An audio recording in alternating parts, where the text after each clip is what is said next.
Vos défunts sont vivants. Jésus a promis.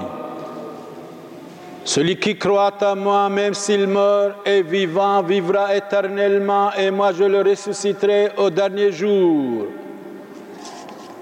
Vos défunts savent que vous êtes ici, qu'ils savent que vous dites Amen.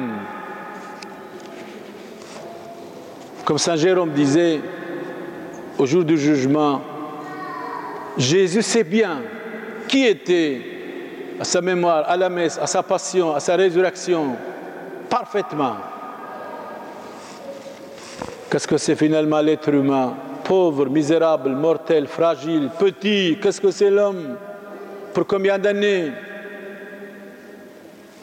Il faut réfléchir.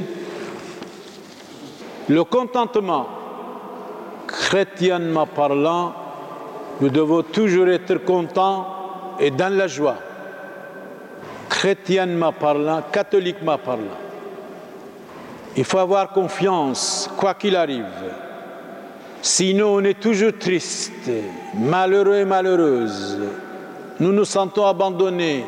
Ça, ce n'est pas chrétien. Vous avez la croix dans votre maison, c'est suffit. Bien sûr, il faut travailler, bien sûr, il faut lutter. Mais quand nous mettons la croix chez nous, ça vous dit tout. Nous avons confiance, nous sommes puissants, la volonté de Dieu, quoi qu'il arrive, la volonté de Dieu soit faite sur la terre comme au ciel. Un chrétien triste, c'est comme un saint triste. Un saint ne peut pas être triste. Un chrétien doit imiter les saints et les saintes. Tous les saints et saintes de Dieu, priez pour nous. Les saints et saintes de Dieu, priez pour nous. Et après, nous allons au cimetière, et là, à distance, nous allons prier pour tous vos défunts, dans n'importe quelle ville et village. La prière à distance, j'ai dit hier, je vous ai expliqué. Une femme vient vers le Christ. Seigneur, ma fille depuis 18 ans est malade et possédée de Satan. Jésus dit à cette femme, va en paix, ta fille est guérie. Elle va à la maison, la fille est bien. Elle demande à quelle heure elle était guérie. À 3 heures, pile. 3 heures, pile, Jésus lui a dit, ta fille est guérie. Ça s'appelle les prières à distance. Maintenant, ce que nous faisons, sont des prières à distance. Nos défunts sont au ciel. Votre grand-mère est morte, est au ciel. Nous disons la Sainte Messe pour elle, c'est une prière à distance. Nous voyons les défunts, nous pensons aux défunts aux morts. Vous savez, le mot médium, de certaine manière, ça vient de là, celui qui pense aux morts, aux défunts, à distance, qui sont loin. Nous prions. La personne n'est pas ici, il est au ciel. Nous prions pour ça, pour qu'il soit dans le paradis céleste, à distance. Nous prions quand nous allons au cimetière, si vous désirez venir avec nous, sans être obligés. Nous allons prier pour tous vos défunts, à distance, de près, de loin. Bien sûr, on ne peut pas aller dans chaque village et ville. Matériellement, c'est un petit peu difficile ou impossible parce qu'il y a beaucoup de villes et villages que vous venez de près et de loin.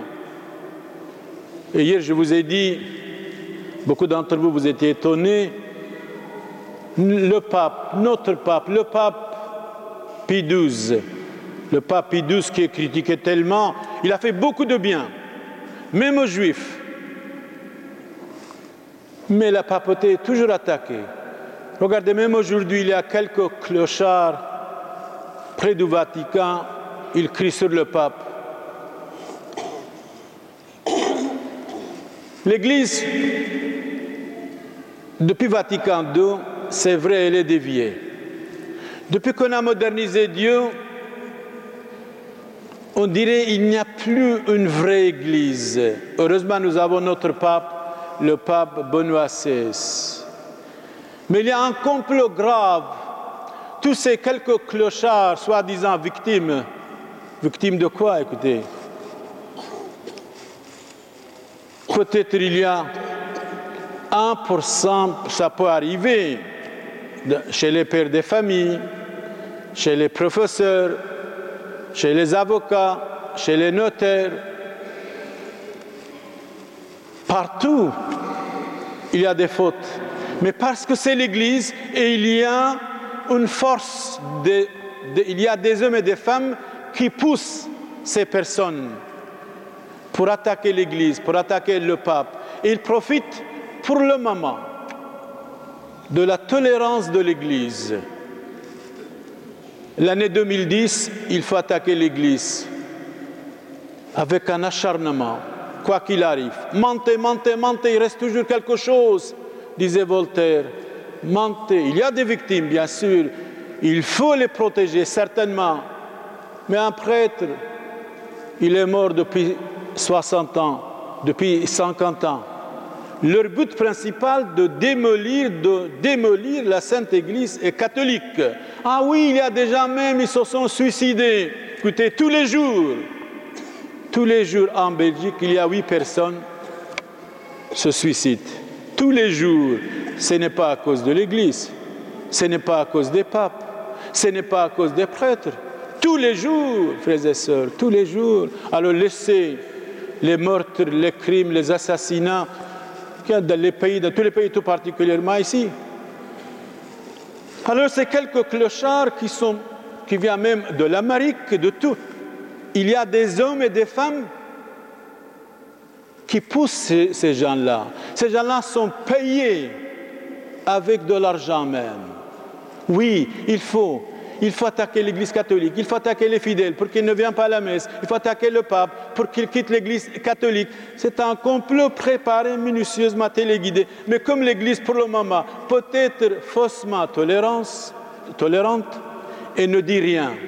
Et comme elle ne dit rien, elle est attaquée de toutes parts. De toutes parts. Nous prions grandement pour notre pape, le pape Benoît XVI. Seigneur Jésus, exaucez-nous. Seigneur Jésus, exaucez-nous. Prions pour vous tous, pour que l'Esprit Saint vous éclaire, pour que Jésus-Christ vous aide, pour que tous les saints et saintes vous protègent, pour que vos malades soient guéris. Et s'il y a ici des malades, nous prions vraiment pour leur guérison. Seigneur Jésus, exaucez-nous.